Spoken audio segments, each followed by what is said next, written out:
जोहार एवं नमस्कार आप सबों को और स्वागत है आज के क्लास टाना भगत आंदोलन में। तो आज हम लोग झारखंड के प्रमुख आंदोलनों में से एक आंदोलन है टाना भगत आंदोलन, इसके बारे में पढ़ेंगे। तो हम लोग शुरू करते हैं। टाना शब्द का क्या अर्थ होता है, क्यों इसे टाना भगत आंदोलन कहा जाता है। टाना का अर्थ होता है, शाब्दिक अर्थ होता है खींचना, अर्थात लोगों को सामाजिक एवं धार्मिक बुराई से खींच कर बाहर निकालना, इसलिए इसे टाना भगत आंदोलन कहा जाता है। और कुछ लोगों का मानना है कि टाना शब्द ताना से आया है, ताना तानी से। यह एक लोकल शब्द है जिसका अर्थ है अंग्रेजों और देशी जमींदारों से पंगा लेना। और यह आंदोलन आज़ादी से 33 साल पहले शुरू हुआ था और ये गांधी जी के सत्याग्रह आंदोलन और सविनय अवज्ञा आंदोलन के समान ही था।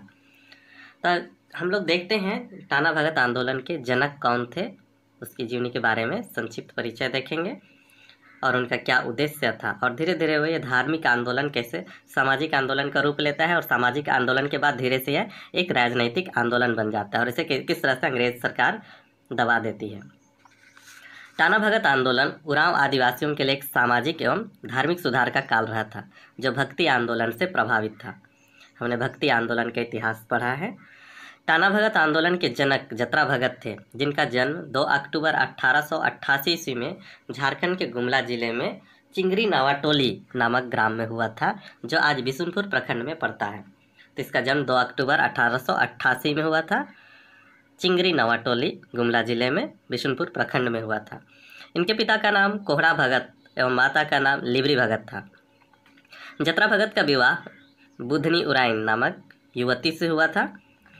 जतरा भगत अपने गुरु हेसराग गांव के एक भगत थे, जिनका नाम था तुरिया भगत से भगत विद्या या ओझामती का विद्या प्राप्त कर रहे थे या उनसे मंत्र या पाठ सीख रहे थे। और इसी प्रशिक्षण काल में उसे एक दिव्य अनुभूति हुई 1914 ईस्वी में। और उसे एक दिव्य अनुभूति होती है, उसे आत्मज्ञान होता है। इसके बाद उन्होंने लोगों को बतलाया कि उन्हें धर्मेश ने या ईश्वर ने उन्हें दर्शन दिया है और समाज में निम्नलिखित बातों पर सुधार लाने को कहा है। इसके बाद जतरा टाना भगत ने सामाजिक, धार्मिक एवं राजनैतिक आंदोलन की शुरुआत की। प्रारंभ में यह धार्मिक आंदोलन था, फिर ये सामाजिक आंदोलन हो गया, समाज में इसका दायरा बढ़ गया, फिर ये धीरे से राजनैतिक आंदोलन में बदल जाता है और स्थानीय जमींदारों एवं अंग्रेजी सरकार से पंगा लेता है। इनकी शिक्षा गांधी जी के सिद्धांत पर आधारित थी। गांधी जी का अहिंसा का सिद्धांत था, उसी पर इनकी शिक्षा भी आधारित थी। इन्होंने जीव हत्या, मांस मछली का सेवन ना करने, मदिरापान ना करने, झूठ ना बोलने, माता पिता का आदर करने आदि अच्छी बातों की शिक्षा दी। भूत प्रेत एवं अंधविश्वास के खिलाफ लोगों को भी जागरूक किया। कई भक्ति भजनों का निर्माण किया। इसलिए मैंने शुरू में बतलाया कि यह भक्ति आंदोलन से प्रभावित था, इसीलिए भक्ति भजनों का भी निर्माण किया गया। और जो अभी सरना लोग एक प्रार्थना बोलते हैं, आना आदि मुंजा मल का धर में, ये प्रार्थना उसी समय में बनाया गया है, भक्ति आंदोलन के समय ही। खादी के सफ़ेद वस्त्र धारण करने की प्रेरणा दी, जो सादगी एवं आत्मनिर्भरता का प्रतीक है। ये गांधी जी के आंदोलन से प्रभावित था और गांधी जी खादी का प्रचार कर रहे थे और इन्होंने उसी से प्रेरणा ली और लोगों को जागरूक किया कि वे स्वयं खादी वस्त्र का निर्माण करें और उसका उपयोग करें। साथ ही जमींदारों के यहाँ बैठ बेगारी मतलब बिना पैसों के काम करने से लोगों को मना किया, क्योंकि ये जमींदार अंग्रेज़ों के एजेंट थे और इसके जतरा टाना भगत इसके खिलाफ में थे। जमींदारों को माल गुजारी देने से इनकार किया। इन्होंने अपने अनुयायियों से भी कहा कि आप जमींदारों को माल गुजारी ना दें। ये लोग मांस मछली मदिरा खाने पीने वालों के हाथों का छुआ हुआ भोजन नहीं करते हैं आज भी। सन 1916 ईस्वी में जतरा टाना भगत को अंग्रेजी सरकार ने गिरफ्तार कर लिया और उसे जेल में डाल दिया, क्योंकि उनकी शिक्षाओं के कारण बहुत सारे लोग विचलित हो रहे थे और सरकार की बातों को नहीं मान रहे थे। और इसी वजह से 1916 ईस्वी में जतरा टाना भगत को अंग्रेजी सरकार गिरफ्तार कर लेती है। बाद में इसे 1 साल के बाद जेल में रखने के बाद एक शर्त पर छोड़ा गया कि वह दोबारा अपनी शिक्षाओं का प्रचार प्रसार नहीं करेगा, अपने सिद्धांतों का प्रचार और प्रसार नहीं करेगा, लोगों को नहीं भड़काएगा, और इसी शर्त पर उसे छोड़ दिया गया। मैं बता दूं, पहले जेल में शीशा युक्त पानी पिलाया जाता था। ये भी एक शारीरिक प्रताड़ना का भाग था। शीशा युक्त पानी पिलाया जाता था जिससे उसका शरीर कमज़ोर हो गया। सभी कैदियों को इसी तरह का पानी पिलाया जाता था जिससे उनका शरीर कमज़ोर हो जाता था। साथ ही अत्यधिक शारीरिक प्रताड़ना के कारण जेल से बाहर आते ही कुछ ही दिनों में उनकी मृत्यु हो गई और इस तरह टाना भगत आंदोलन का प्रभाव थोड़ा कम हुआ। फिर भी जतरा भगत के अनुयायी अपने आंदोलन को जारी रखे। इसके बाद इन्होंने गांधी जी के साथ मिलकर स्वतंत्रता आंदोलन में भाग लिया। ये आज भी चरखा वाला तिरंगा की पूजा करते हैं। भारत आज़ाद होने के बाद 1948 ईस्वी में सरकार ने टाना भगत रैयत कृषि भूमि पुनर्वापसी अधिनियम पारित किया और उनके हड़पे हुए ज़मीनों को पुनः वापस दे दिया गया। अब चलिए हम लोग बुक में देखते हैं महत्वपूर्ण तारीखों के बारे में। टाना भगत आंदोलन 1914 ईस्वी में प्रारंभ हुआ और इसके जनक जतरा टाना भगत थे। टाना भगत आंदोलन जतरा भगत के नेतृत्व में प्रारंभ हुआ, हमने देख लिया है। टाना भगत आंदोलन मूलतः धार्मिक एवं राजनैतिक आंदोलन था। ये शुरू में धार्मिक आंदोलन था, फिर ये बड़ा रूप लेता है, सामाजिक होता है, फिर वो राजनीति के साथ जुड़ जाता है। क्योंकि जितने भी आंदोलन यहाँ हुए हैं आदिवासियों के ज़मीन को ही लेकर हुए हैं और उनके संस्कृति पर हमला को लेकर ही हम आंदोलन हुए हैं। हम देखते हैं बिरसा मुंडा का आंदोलन भी ठीक इसी प्रकार का था। अगला हम देखते हैं टाना भगत आंदोलन की शुरुआत चिंगरी नवाटोली जो गुमला जिला में पड़ता है और विशुनपुर प्रखंड में है, वहाँ से शुरू हुई थी। टाना भगत आंदोलन में अहिंसा को संघर्ष या अमोघ अस्त्र के रूप में स्वीकार किया गया। गांधी जी के बिल्कुल सिद्धांतों का इन्होंने पालन किया, अहिंसा के सिद्धांतों का। टाना भगत आंदोलन का सर्वाधिक प्रचार प्रसार गुमला, रांची, लोहरदगा और चतरा के कुछ क्षेत्रों में भी हुआ। वहाँ भी बहुत सारे टाना भगत पाए जाते हैं। मांडर क्षेत्र में, मांडर जो रांची जिला में पड़ता है, रांची जिला का पश्चिमी भाग है, मांडर क्षेत्र में टाना भगत आंदोलन का नेतृत्व शिबू भगत ने किया। शिबू भगत मांडर के ही थे और उन्होंने इसका नेतृत्व किया। घाघरा क्षेत्र में टाना भगत आंदोलन का नेतृत्व बलराम भगत ने किया, घाघरा गुमला में। बिशुनपुर क्षेत्र में टाना भगत का आंदोलन का नेतृत्व भिखू भगत ने किया।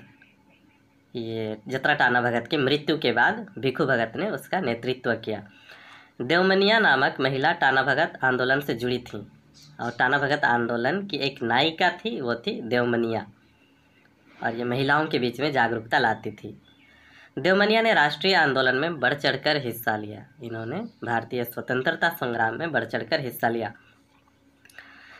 महात्मा गांधी ने टाना भक्तों को प्रिय अनुयायी नाम से संबोधित किया। महात्मा गांधी ने टाना भक्तों को अपने एक प्रिय अनुयायी के रूप में संबोधित किया।